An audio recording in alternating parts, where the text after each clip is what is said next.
नमस्कार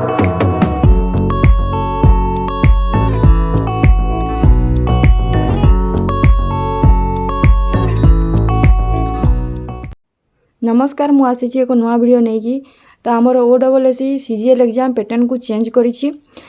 आम 150 mark exam हम फुल मार्क सेम अच्छी नेगेटिव मार्क सेम अच्छी किंतु केतोटी क्वेश्चन पड़ो ताकू चेंजेस आनी चेंज करी तो अरिथमेटिक रे आमर 30 क्वेश्चन पड़ो रीजनिंग भी 30 DI 30 क्वेश्चन पड़ो किंतु करेंट अफेयर आउ कंप्यूटर क्वेश्चन कंप्यूटर 20 पड़ो आ करेंट अफेयर 40 क्वेश्चन पड़ो ए प्रॉफिट हो कि आपन को टाइम मिलिबो टिके मैथ करने को आज जो मैंने करेंट अफेयर निजर स्ट्रॉन्ग करिसेंती से मानक सुविधा हेबो आराम रे मार्क गेन करि पारिबे मैथ जे मानक स्ट्रॉन्ग अछि से मानक मुझे सुविधा हेबो कारण धीरे आपन को टाइम मिलिबो सेते बेले कोन होतिला कि कम टाइम होतिला सेति पई मैथ सब करि पारनथिले मीडियम रेंज रे जो छुआ माने अछंती स्टूडेंट माने अछंती किंतु एथिरे आपन को टाइम मिलिबो कारण 68 क्वेश्चन आपणकर करेंट अफेयर आउ कंप्यूटर को नहीं आसीबो आ जहाँ रहिबो 90 क्वेश्चन आपणकर मैथ रु आसीबो समस्त चिंता करछन्ते कि कट ऑफ केते आसीबो कट ऑफ केते जीवो किंतु चिंता कले भी किछि हेबोनी कारण कट ऑफ जहाँ हेले भी आपणको मार्क बढ़िबोनी कि कमिबोनी नॉर्मलाइजेशन पर आपणकर रिजल्ट केते आसीबो से OSSC ही देबो तो जुलाई मासरे हमर फिजिकल टेस्ट अछि जून मासरे जहाँ हेले भी हमको रिजल्ट दे देबो बोली मु भाबुची आउ नेक्स्ट टार्गेट होची हमर ICDS सुपरवाइजर मु भी फिजिकल पई प्रिपेयर होतली किंतु देह भल रहिबा भी जरूरी कारण आपण फिजिकली फिट न हेले फिजिकल टेस्ट दे पारिबे नाही तो किछि दिन होला मोर देह भी भल नाही किंतु सेति पय मु आउ वाल करबा पई जाय पारनी चलीबा पई जाय पारुनी तो आपण निज देह को भल रखंतु हेल्दी रहंतु आउ प्रिपेयर होंतु और टेंशन नेले किछि हेबो नाही हमर नेक्स्ट टार्गेट होची ICDS सुपरवाइजर जदि मु रूटीन आ स्ट्रेटेजी कथा कहबी हेले सिंपल रूटीन आपणक अभाव रे आपण निजर जेपरी पढुचंती सेपरी ही पढिबे अन्य कथा रे आपण पाठ पढी के केबे मनीष ही पारिबेनी सेति पय मु ब्लॉग रे बेसी सेपरी का वीडियो तयारी करेनी चेष्टा करे टिके टिके क्लिप जोड़िबा पय कारण मोर सेमिति कि टाइम टेबल नै कि मु सकाले 2 घंटा पढिली पुनी जेपरी लोक माने टाइम टेबल तयारी करी पड़ती सेपरी मु पढेनी मो हिसाब रे जते बेले टाइम मिले सेते बेले पढिते आपण जदि कहिबे गोटे सिंपल स्ट्रेटेजी हेले आपण 4 बजे उठिकी सकाळे 4 रे उठिकी आपण को पढ़ा को आरंभ करि परिबे प्रथमे तो जीके को रिवीजन करिवे तापरे होची कि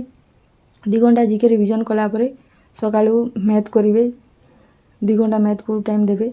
तापरे होची रीजनिंग भी पढिची रीजनिंग रो भी प्रीवियस ईयर क्वेश्चन 2 घंटा बा घंटे करिवे ता बाद होची कि हमरो मैथ रीजनिंग रहिला तापरे कोन कि ओडिया पढिबे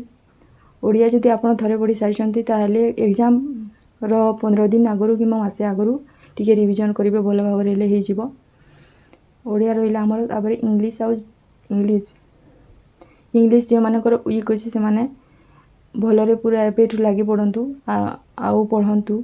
इंग्लिश को आपण 2-3 घंटा देबे तापरे जीके होची भाष सेते करेंट अफेयर आसीबो जीके आसीबो इंडिया जीके आसीबो ओडिसा जीके आसीबो पीओ एग्जाम रे कोन बोले कि ओडिसा जीके रो सब क्वेश्चन देथिला ए एग्जाम रे फॉरेस्ट गार्ड जो question SSC level of GK पके देथिला तो जीके आपण जते पढी पारिबे सेते भलो चेष्टा करंतु सब जीके को थरे थरे पढिबा पई मु ए एग्जाम पई न होय अन्य समस्त एग्जाम पई मते आपन को काम रे आसीबो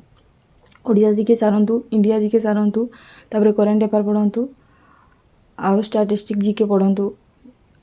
सब सिलेबस सही सेम आपणक पढ़िबा ऊपर निर्भर करछि आपणकर क्वेश्चन आंसर प्रैक्टिस ऊपर निर्भर करछि आपण एग्जाम टी को पास करबेनी मु भी स्टूडेंट मु काहा को किछि मोटिवेशन किबा किछि गाइडेंस करूनी मु कहूछि जा मो एक्सपीरियंस करिछि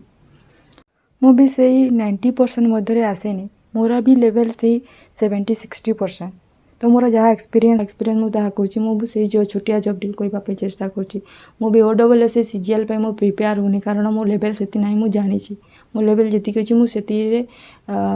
जॉब टी को पाइबा पे चेष्टा करछि जदि सेति के न मिले तापरे कोन होबा देखा जीवो तो आपण मते सेपरि निजरो काम रे लागि पडंतु आउ चेष्टा करंतु जॉब को पाइबा पई समस्त निकर लेवल अलग थाए आपण जदि का सहित निजको कंपेयर करिवे ताले आपण पछको होई जिवे पछरे रहि जिवे कारण कंपेयर जिनिसटा भलो नुहे ସେ ତା'ର କାପାସିଟି ଆଉ ତୁମ କାପାସିଟି ଦୁଇଟା ଅଲଗା ଅଲଗା ଜିନିଷ। ଅନ୍ୟଙ୍କର କାପାସିଟି କାହାର ଅଧିକ ଥିବ କାହାର କମ୍ ଥିବ, କମ୍ପେୟାର କଲେ ହେବନି। ଆପଣଙ୍କ କ୍ରାଇଟେରିଆ ବିଷୟରେ ଆପଣଙ୍କ କାପାସିଟି ଅଣ୍ଡରରେ ଯଦି ଆପଣଙ୍କୁ ସେଇ ଜବ୍ଟି ମିଳିପାରୁଛି ହେଲେ ତ ଭଲ କଥା। ଯଦି ନ ମିଳିପାରୁଛି ତାହେଲେ ଆପଣଙ୍କ ଲେଭେଲକୁ ଟିକେ ହାଇ କରିବା ପାଇଁ ଚେଷ୍ଟା କରନ୍ତୁ। କମ୍ପେୟାର କଲେ କିଛି ହେବନି। ମୁଁ ବି ବହୁତ ସମୟ କମ୍ପେୟାର କରି ବସିଥାଏ, କିନ୍ତୁ ସେତେବେଳେ ମୋର ହିଁ ଲସ୍ ହୁଏ। ମୁଁ ବହୁତ ଟାଇମ୍ ଦେଖିଛି। ତ ଆପଣ କମ୍ପେୟାରକୁ ଛାଡ଼ନ୍ତୁ ଆଉ ନିଜର ଏମ୍ ପ୍ରତି ଫୋକସ୍ କରନ୍ତୁ। ପୁଣି ଦେଖା ହେବା ନେକ୍ସଟ ଭିଡ଼ିଓରେ। Thank you so much. Take care. Bye bye.